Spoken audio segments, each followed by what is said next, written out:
ત્યારે શ્રી પૂજનીય ગુરુજનો તથા મારા વહાલા વિદ્યાર્થી મિત્રો, આજે હું તમને માતૃભાષાનું મહત્વ જણાવીશ. માતૃભાષા એ ખાલી ભાષા નથી, પરંતુ તે આપણા અસ્તિત્વનો પ્રાણ છે.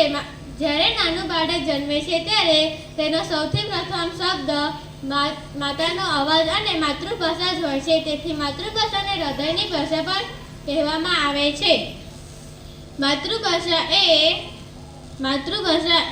વિશ્વના જુદા જુદા દેશો જેમ કે જાપાન, ફ્રાન્સ, જર્મની વગેરે જેવા દેશો પોતાના બાળકોને પ્રથમ શિક્ષણ પોતાની ભાષામાં આપે છે. તેથી તેઓ પ્રગતિશીલ છે.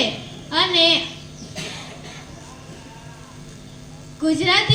ગુજરાતીની મીઠાશ તો જુઓ, ખારાને પણ મીઠું કહે છે. ગુજરાતીની મીઠાશ તો જુઓ, જે ખારું છે તેને પણ મીઠું કહે છે. Thank you.